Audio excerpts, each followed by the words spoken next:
Bulletin లో మరో breaking news చూస్తున్నాం. తాడిపత్రిలో 144 సెక్షన్ కొనసాగుతుంది. అటు ఎమ్మెల్యే పెద్దారెడ్డి ఇంకా అజ్ఞాతంలోనే ఉన్నారు. మరోవైపు జేసీ ప్రభాకర్ రెడ్డి హైదరాబాద్ లో చికిత్స తీసుకుంటున్నారు. పట్టణంలో పోలీసు బందోబస్తు కొనసాగుతోంది.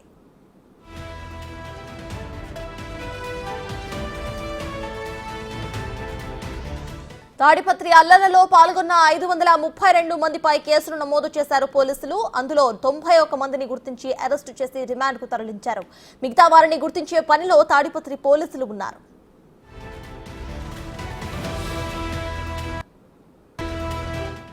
జిల్లాకు కొత్త పోలీస్ బాస్ రాగానే మిగతా వారిపై చర్యలు తీసుకునే ఛాన్స్ ఉంది. ఈలోగా కీలక నాయకుల ముందు బెయిల్ కు అప్లై చేసుకుంటున్నారు.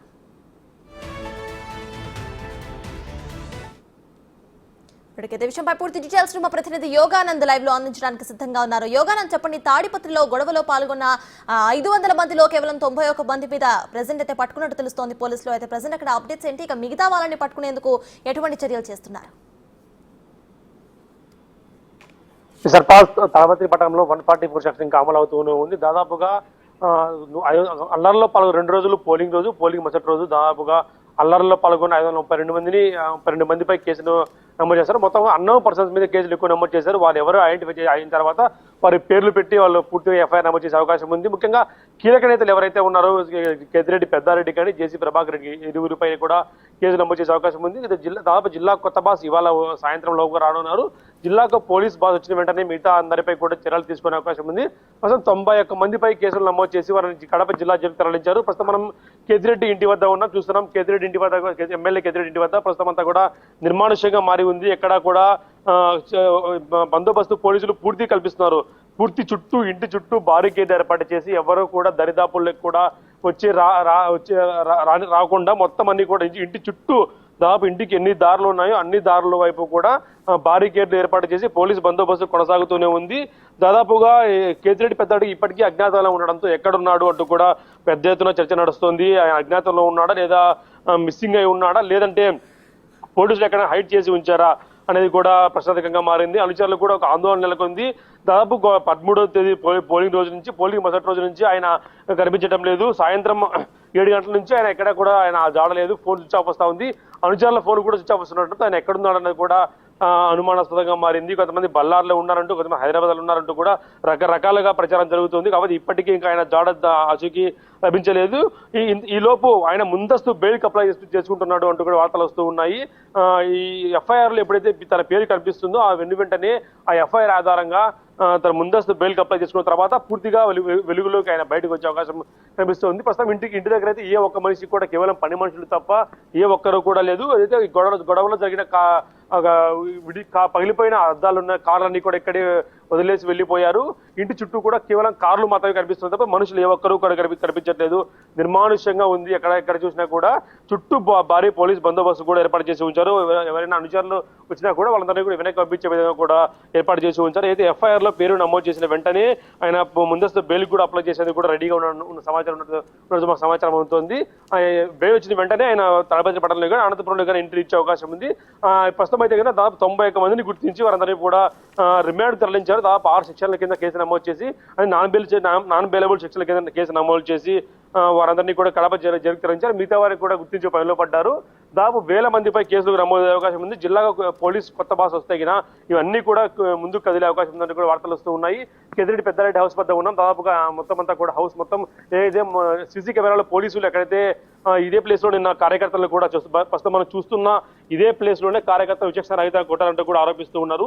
ఇక్కడే ఒక కార్యకర్త విచక్షణ రహిత 10 మంది పోలీసులకు పట్టుకొని కింద పడేసి కొట్టారంటూ కూడా వైసీపీ లీగల్ సెల్ ఎన్నికల కమిషన్ కు ఫిర్యాదు చేసి ప్రస్తుతం ఇదంతా కూడా ఎవరు ఏ ఒక్క మనిషి కూడా లేదు. సీసీ కెమెరాలు కూడా మొత్తం అన్ని కూడా ఎక్కడికక్కడ ఒక్క కెమెరా కూడా లేకుండా చూస్తున్నాం. ఎక్కడ కెమెరాలు లేకుండా అంటే సీసీ కెమెరాలు కూడా పోలీసులు ఇంట్లోకి దూరి మరీ తలుపులు పలగొట్టారంటూ కూడా వైసీపీ లీగల్ సెల్ కూడా కమిషన్ ఫిర్యాదు చేసింది. వీటిపై చర్యలు తీసుకోవాలంటూ కూడా వారు రాష్ట్ర ఎన్నికల సంఘానికి జిల్లా స్థాయి నేతలు కానీ రాష్ట్ర స్థాయి నేతలు కూడా ఫిర్యాదు చేశారు. నేను సజ్జల రామకృష్ణ కూడా ప్రెస్ మీట్ పెట్టి మాట్లాడుతూ పెద్దిరెడ్డి ఇంటికి అలా దూరడం ఎంతవరకు సమంజసం అంటూ కూడా ఆయన కూడా చెప్పే పరిస్థితి చూస్తూ ఉన్నాం. ఇంట్లోకి వెళ్ళే పరిస్థితి ఎలా ఉందనేది కూడా, ఇంట్లో కూడా ఎవరు లేని పరిస్థితి. మొట్టమొదటిసారి బిగ్ టీవీ పెద్దిరెడ్డి ఇంట్లోకి ప్రవేశించింది మనం ఒక్కరిమే చూస్తున్నాం. ఎవరు కూడా ఇంట్లో లేని పరిస్థితి, మొత్తం అన్ని తలుపులు వేసి ఉంచారు. దాదాపు కేతిరెడ్డి కారు కూడా ఇక్కడే ఉన్న పరిస్థితి. ఇవన్నీ కూడా ఎవరు కూడా ఒక కార్యకర్త కానీ పని మనుషులు కూడా ఎవరు లేరు. దాదాపు ఎప్పుడు సమావేశాలు జరిగే ప్రదేశం ఇది, కార్యకర్తలతో కలకలాడుతూ ఉండే ప్రదేశము. ప్రస్తుతం ఎవరు కూడా లేకపోవడంతో నిర్మానుష్యంగా మారింది. ఇవన్నీ కూడా కేతిరెడ్డిలో ఇంట్లో ప్రస్తుతం మనం ఉన్నాం. ఎవరు కూడా ఇంట్లో సాహసం చేయలేదు. ప్రస్తుతం మనం ఒక్కటే కేతిరెడ్డి బిగ్ టీవీ ఎక్స్క్లూజివ్ గా కేతిరెడ్డిలో చూపించే ప్రయత్నం చేస్తుంది. ప్రస్తుతం అయితే ఖాళీగా ఉన్న దృశ్యాలు మనకు కనిపిస్తూ ఉన్నాయి. అయితే ఇంట్లోకి ప్రవేశ ద్వారం కూడా ఇక్కడే చూడొచ్చు మనం. లిఫ్ట్ ద్వారా ఆయన లోపలికి వెళ్లే ప్రదేశం ప్రస్తుతం అంతా కూడా ఖాళీగా కనిపిస్తుంది. లాక్ కేసు కూడా ఉంచారు చూస్తున్నాం మనం. అయితే లాక్ కేసు ఉంచి ఇంట్లోకి వెళ్లే మార్గాన్ని కూడా ప్రస్తుతం బంద్ చేసి ఉంచారు. ఎక్కడా కూడా చూస్తున్నాం పూర్తిగా లాక్ కేసి ఉంచారు. ఇంటికి తాళం పూర్తిగా వేసి ఉండొచ్చు పరిస్థితులు మనకు కనిపిస్తూ ఉన్నాయి. దాదాపుగా ఈ మార్గం ద్వారా కేతిరెడ్డి ఇంట్లోకి వెళ్లే అవకాశం ఉంది. ఇక్కడి నుంచి కూడా ఆయన ఇంట్లోకి వెళ్తారు. కాకపోతే మొత్తం అన్ని కూడా లాగేసి ఉంచడంతో ఎవరు కూడా వెళ్లే పరిస్థితి లేదు. మెట్ల మార్గాన్ని కూడా పోలీసులు పూర్తిగా ఇంటి అనుచరులు పోలీసులు కూడా పూర్తిగా మూసేసి ఉంచే పరిస్థితి. అంటే ఎవరు కూడా ఇంట్లో కానీ ఇంటిపైకి లేని విధంగా కూడా చూస్తున్నాం. సీసీ కెమెరాలు ఎక్స్క్లూజివ్ గా సీసీ కెమెరాలు ఏవైతే పోలీసులు తీసి ఉంచారో అన్ని కూడా ఎక్స్క్లూజివ్ గా మనం చూపించే ప్రయత్నం చేస్తున్నాం. దాదాపుగా ఎక్కడ చూసినా కూడా సీసీ కెమెరాలన్నీ కూడా ఇలా పీకేసి ఉన్న పరిస్థితి కనిపిస్తా ఉంది.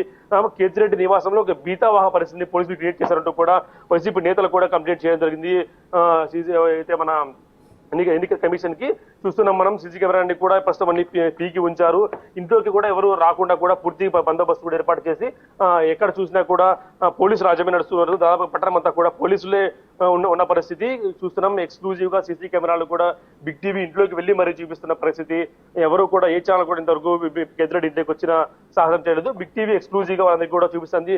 కేతిరెడ్డి ఇంట్లో జరిగిన విధ్వంసం కూడా చూపించే ప్రయత్నం మీకు చేస్తా ఉన్నాం. దాదాపుగా ఎక్కడ చూసినా కూడా గాజు పెంకులు కూడా మనకు కనిపిస్తా ఉన్నాయి. చూడొచ్చు మనం. గాజు పెంకులు కూడా మనకు కనిపిస్తా ఉన్నాయి. విజువల్స్ స్పష్టంగా చూడొచ్చు. మన కెమెరా ప్రస్తుతం మనకు జూమ్ చేసి మరి చూపిస్తున్నారు. ఎక్కడ చూసినా కూడా గాజు పెంకులు, పగిలిన సీసీ కెమెరాలు లేదా పగిలిన అద్దాలు మాత్రమే కనిపిస్తూ ఉన్నాయి. చూడొచ్చు మనం. దాదాపుగా ఏదైతే కారిడార్ లో ఉందో ఈ పగిలిన అద్దాలు ఇవన్నీ కూడా పోలీసులే పోలీసులు కొట్టింటే పగిలిపోయి అంటూ కూడా స్పష్టంగా ఎక్కడైతే గాజు గ్లాస్ ఉందో మెట్లుకి ఆ గాజు గ్లాసుని పూర్తిగా ఇక్కడంతా కూడా లేని పరిస్థితి. అవన్నీ కూడా పోలీసులే ఇంట్లోకి దూరమడి తలుపులు బద్దలు కొట్టుకి గ్లాసులన్నీ కూడా పగలగొట్టారు అంటూ కూడా స్పష్టంగా చెప్తున్న పరిస్థితి. వైసీపీ లీగల్ సెల్ కూడా దీనిపై ఫిర్యాదు చేసి ఎన్నికల కమిషన్ కు మొదటిసారి కేతిరెడ్డి ఇంట్లో ఎలా ఉందో చూపించే ప్రయత్నం చేస్తున్నాం మీకు దాడి జరిగిన తర్వాత. సర్తాజ్ అయితే యోగానంద్, మనం చూస్తే ఇటు ఎస్పీలు అయితే ప్రెసెంట్ ఇంకా నియమించలేదు కాబట్టి అక్కడ ఎస్పీలను నియమించిన తర్వాత పరిస్థితి మరోలా ఉండే అవకాశం ఉందనుకోవచ్చు. ఎందుకంటే ఇప్పుడు పెద్దారెడ్డి కూడా అక్కడ కనిపించడం లేదు కాబట్టి ఆయనకు సంబంధించి సర్చ్ ఆపరేషన్ ఏ విధంగా నడుస్తోంది? ఖచ్చితంగా ఆయన ఎప్పుడైతే దాడి జరిగిన తర్వాత పూర్తిగా ఆయన అజ్ఞాతంలోకి వెళ్ళిపోయి ఎక్కడున్నాడో కూడా పూర్తిగా తెలియని పరిస్థితి. దాదాపుగా 4 రోజుల నుంచి ఆయన జాడ కూడా తెలియక పోలీసులు కానీ ఇటు అనుచరులు కూడా ఆందోళన పడుతున్న పరిస్థితి. ఎక్కడున్నాడు ఆయన, అసలు ముందస్తు బెయిల్కి అప్లై చేసుకుంటున్నట్టు వార్తలు వస్తూ ఉన్నాయి. ఆ ముందస్తు బెయిల్కి అప్లై చేసుకుని ఎఫ్ఐఆర్ లో తన పేరు కనిపిస్తే ముందస్తు బెయిల్కి అప్లై చేసుకుంటారు. ముందస్తు బెయిల్ వస్తే మాత్రమే ఆయన తాడిపత్రి పట్టణంలో కానీ అనంతపురం జిల్లాలో కూడా ఎంట్రీ అయ్యే అవకాశం ఉందంటూ వార్తలు వస్తూ ఉన్నాయి. లేని పక్షంలో ఆయన కూడా అరెస్ట్ చేసే అవకాశం ఉందని కనిపిస్తుంది. జిల్లా కొత్త బాస్ వస్తే మాత్రం వీరందరిపైన చర్యలు తీసుకునే అవకాశం కనిపిస్తుంది. ఇవాళ సాయంత్రం లోప జిల్లా పోలీసుకు కొత్త ఎస్పీ రావడంతో ఆ ఎస్పీ వచ్చిన వెంటనే ఎఫ్ఐఆర్లు పూర్తిగా నమోదు చేసి వ్యక్తుల పేర్లు పెట్టి వారందరినీ కూడా అరెస్ట్ చేసే అవకాశం ఉంది. అప్పుడు కూడా సర్చ్ ఆపరేషన్ చేసే అవకాశం ఉండేలా కనిపిస్తుంది. సర్తాజ్ అయితే యోగానంద్, వైసీపీ శ్రేణులు అయితే అక్కడ పోలీసులు ప్రవర్తించిన తీరుపై సీరియస్ గానే రియాక్ట్ అవుతున్నారు. అయితే ఈసీకి కూడా ఇటు వైసీపీ శ్రేణులు ఫిర్యాదు చేయడం జరిగింది. సో దాన్ని ఎలా చూడాలంటారు? ఖచ్చితంగా వైసీపీ ఎమ్మెల్యే పెద్దారెడ్డి ఇంట్లోకి, పెద్దారెడ్డి ఇంట్లోకి శ్రేణులు పోలీసులు లోపలికి ఇంట్లోకి వెళ్లి దాడి చేయడం, సీసీ కెమెరాలు పూర్తిగా ధ్వంసం చేయడం, అద్దాలు ఏవైతే గ్లాస్ అద్దాలు ధ్వంసం చేయడం, తలుపులు ధ్వంసం చేయడం, ఇవన్నీ చూస్తే మాత్రం ఖచ్చితంగా వైసీపీ లీగల్ సెల్ కూడా ఒక ఎన్నికల కమిషన్ గట్టిగానే ఫిర్యాదు చేసింది. ఇవన్నీ కూడా పోలీసులు పక్షపాత చర్యలు నిరసిస్తున్నాము. ఏఎస్పీ రామకృష్ణ చౌదరిని వెంటనే సస్పెండ్ చేయాలి, ఎన్నికల విధులను తప్పించాలి అంటూ కూడా వార్తలు వచ్చిన నేపథ్యం ఉంది. దాదాపుగా ఆయన ఆధ్వర్యంలో దాడులు జరిగాయి అంటూ కూడా పెద్ద ఎత్తున చర్చ నడుస్తోంది. చూస్తున్నాం మనము ఎక్స్క్లూజివ్ గా చూపిస్తున్నాం. పగిలిన అద్దాలను కూడా చూపిస్తూ ఉన్నాం. ఇంటి పైన పగిలిన అద్దాలను కూడా పోలీసులు దాదాపు వందలాది సంఖ్యలో ఇంటికి చేరుకొని పెద్ద ఎత్తున ధ్వంసం చేసిన పరిస్థితి కూడా కనిపిస్తూ ఉంది. వారు ధ్వంసం చేసేందుకు కారణాలు కూడా ఉన్నాయి. దాదాపు ఇంట్లో 50 మంది కార్యకర్తలు ఉన్నారంటూ కూడా వార్తలు వచ్చాయి. చూస్తున్నాము బకెట్ లో రాళ్లు నింపి పెట్టుకున్న పరిస్థితి ఎక్స్క్లూజివ్ గా మనం చూడొచ్చు. మనం బకెట్ నిండుగా రాళ్లు పెట్టుకున్న పరిస్థితి, రాళ్లు అన్ని కూడా దాడి చేసేందుకు బండరాళ్లు పెట్టుకున్నారంటూ కూడా వారు కూడా దీనిపైన మేము సెర్చ్ వారెంట్కి వచ్చాము, ఎటువంటి విధ్వంసం చేయడం అంటూ కూడా చెప్తున్న పరిస్థితి. ఇవన్నీ కూడా దాడి చేసేందుకే పెట్టుకున్నారంటూ కూడా వార్తలు వస్తున్న పరిస్థితి. అంటే పోలీసులు దాడి చేయడం ఒక వ్యక్తి అయితే, ఈ కార్యకర్తలు కూడా ఎక్కువ సంఖ్యలో ఉన్నారు, అందుకంటే మేము వచ్చామంటూ కూడా వార్తలు వస్తున్న పరిస్థితి. మొత్తానికి జిల్లాకు పోలీసు బాస్ వచ్చిన వెంటనే వీరందరిపైన చర్యలు తీసుకునే అవకాశం ఉంది. కేతిరెడ్డి ఎక్కడ ఉన్నాడు, అజ్ఞాతంలో ఉన్నాడా లేదా మిస్సింగ్ అయ్యాడా, నిజంగానే పోలీసులు దాచారా, ఎక్కడ హైడ్ చేశారనేది కూడా వెలుగులోకి వచ్చే అవకాశం ఉంది. Right, thank you Yoganand.